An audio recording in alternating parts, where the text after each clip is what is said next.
और आज मुझे ये व्यास गद्दी संभालने का सुअवसर प्राप्त हुआ है। ये व्यासपीठ है ना जिस पर मैं बैठी हूँ, ये व्यासपीठ, ये गद्दी कोई साधारण गद्दी नहीं है, ये पीठ कोई साधारण पीठ नहीं है। फिर ये पीठ कैसी है, ये गद्दी कैसी है? बोले एक सीट तब सजाई जाती है जब कोई नेता आता है। आता है कि नहीं? एक सीट कब सजाई जाती है? जब कोई नेता आता है उसके लिए। और एक सिंहासन तब सजाया जाता है जब कोई राजा आता है। लेकिन ये व्यासपीठ ना तो किसी नेता की सीट है और ना ही किसी राजा का सिंहासन। ये व्यासपीठ तो साक्षात मेरे राम राजा सरकार का सिंहासन है। इस पर तो मेरे प्रभु राम जी आकर विराजमान हो जाते हैं। बिना उनकी कृपा के ना तो कोई कथा कह सकता है, बिना उनकी कृपा के ना तो कोई कथा सुन सकता है, क्योंकि कहने वाले भी प्रभु हैं और कथा सुनने वाले भी प्रभु हैं।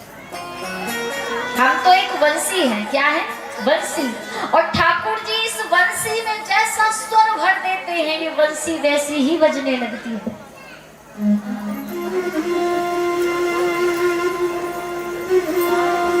हम हैं बंसी तेरी अधर के, चाहे तू जैसे बजा ले मुरलिया वाले। हम कठपुतली तेरे हाथ के, चाहे तू जैसे नचा ले मुरलिया वाले। जीवन है तेरे हवाले मुरलिया वाले।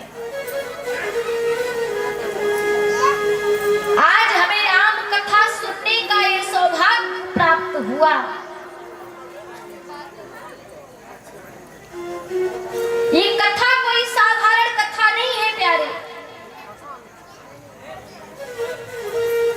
क्योंकि जीवन में अगर आपके जीवन में आपको अच्छी बहू मिल जाए तो समझ लेना कि सौभाग्य है हमारा। सौभाग्य से अच्छी बहू हमारे घर में आ गई। और अगर अच्छा बेटा मिल जाए तो माँ को सौभाग्य समझना चाहिए कि मेरा सौभाग्य है कि मेरे यहाँ कपूत की जगह सपूत जन्म लेकर आया। अच्छी बेटी मिल जाए तो सौभाग्य की बात है, क्योंकि अच्छी पत्नी, अच्छी बहू, अच्छा पुत्र, अच्छे माता पिता आपको सौभाग्य से मिल सकते हैं। अच्छा यश आपको सौभाग्य से मिल सकता है। अच्छा पैसा आपको सौभाग्य से मिल सकता है। अच्छी कीर्ति आपको सौभाग्य से मिल सकती है। अच्छा ज्ञान आपको सौभाग्य से मिल सकता है। अच्छा परिवार आपको सौभाग्य से मिल सकता है।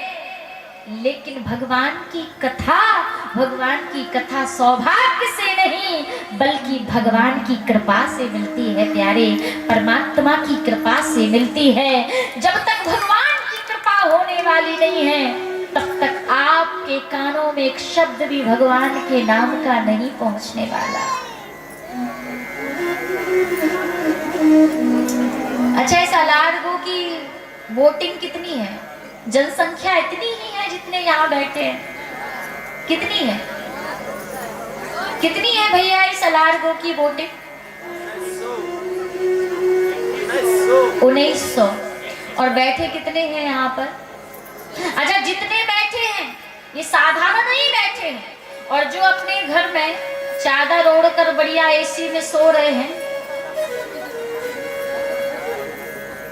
तो जितने यहाँ बैठे हैं रात्रि में अपनी नींद का त्याग करके भगवान की कथा सुनने के लिए इस पंडाल में आए हैं, तो इन सब पर भगवान की, राम की, हनुमान की कृपा है। ये सब कृपा पात्र बैठे हैं यहाँ। और जितने घर में सो रहे हैं वे सब कैसे हैं?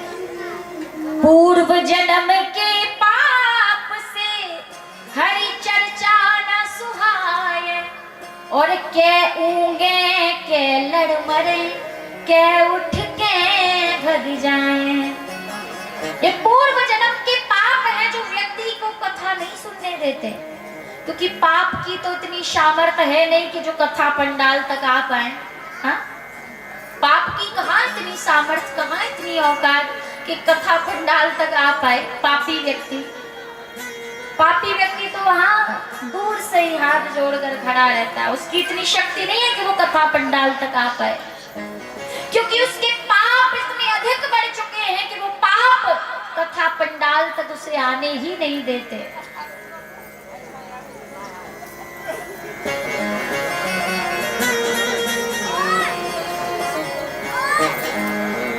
तो सबसे बड़ी कृपा क्या है कि भगवान ने हमें मानव शरीर दिया।